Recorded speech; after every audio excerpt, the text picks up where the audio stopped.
Now, when you were a kid, or, you know what, for that matter, last time you were down the pub works as well, you may well have gotten into one of those my superhero can beat up your superhero conversations. Yeah, it's why we like crossovers, I think, so much. You know, you get that opportunity to see your hero and your friend's hero kind of battle it out. Yeah. I think it's one of the reasons why AVX was really popular. Absolutely, it's that whole kind of thing. And that's possibly why Cullen Bunn wrote Deadpool Kills the Marvel Universe.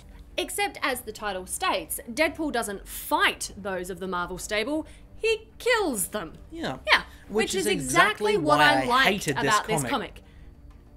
Oh dear. This could be interesting. Yeah.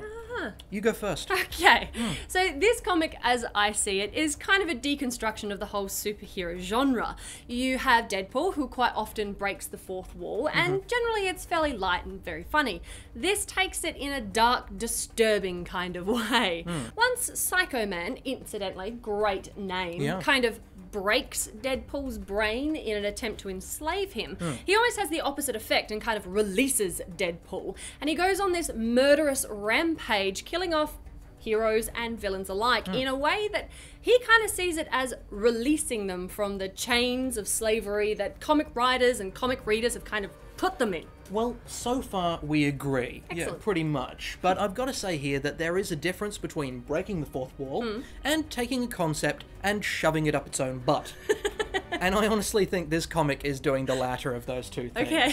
Yes, I understand that they're thumbing their nose at conventions by having Deadpool kill off all of these superheroes and supervillains through a series of cheap tricks and sneaky loopholes. But does that make for a good comic? I think it made for a very entertaining and interesting concept. Well, yeah, for a conversation maybe, but not for a comic. Okay, look, I understand that sometimes it can get a bit formulaic. We see all these face-offs that end with miraculous escapes through clones or wormholes or...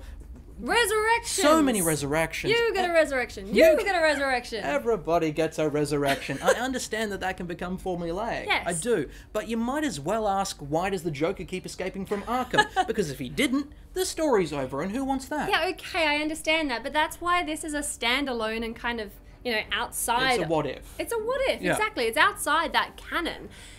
I gotta admit, I'm one of those disturbed individuals that will occasionally read comic books and go, well, why didn't you just shoot him when you had the chance? And that is what this comic book entertains. Well, yeah, but in the cheapest way possible. Absolutely. It overturns those formula by applying its own formula. Basically, that Deadpool will get torn into little bits, then regenerate seconds later and cut someone's head off. Lather, rinse, repeat. And that's in those few occasions in here where he actually has a fight.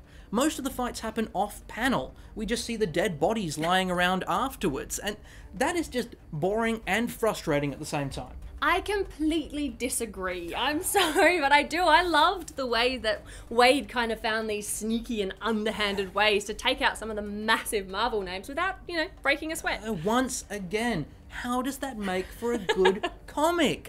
You've got to answer that for me. You get this many Marvel names together and kill them off without a fight? Tedious.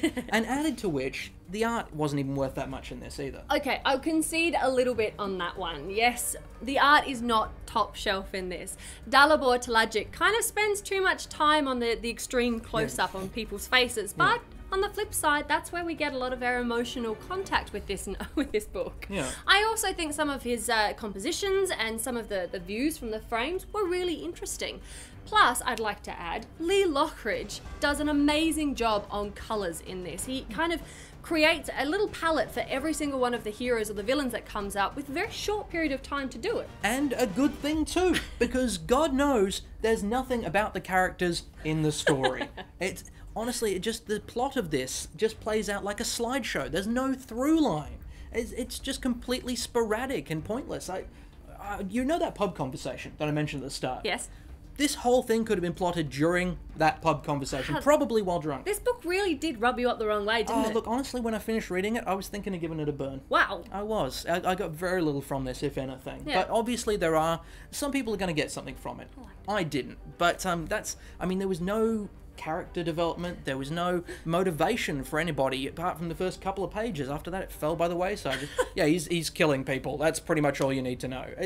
I didn't think there was anything really here that would warrant a decent read. I'm going to give this one a berry. Okay, well, I mean, for me, why do we need character development or motivation for these characters? We know who they are. They're the biggest names in Marvel. It's not the point, and I think it would have kind of been a bit of a waste of time, personally. Look, this book does exactly what it states. Deadpool kills everyone. And I don't know, like I said, I'm one of those disturbed individuals, but I got a really dark chuckle out of this, out of some of the really brutal kills that Deadpool kind of kicks out. They're pretty, I found them hilarious. Yeah. Look, I'm not saying it's groundbreaking. I'm not saying that it's genre defining. I'm not even saying that it's for everyone, but for me, I found it amusing. The art was, honestly, if it was a little bit stronger and the ending was a little bit tighter, I probably would have given this one a buy. But as it stands, I'm going to give it a borrow. Look, check it out. I found it hilarious. Shush. It's bad. It's not. It's not.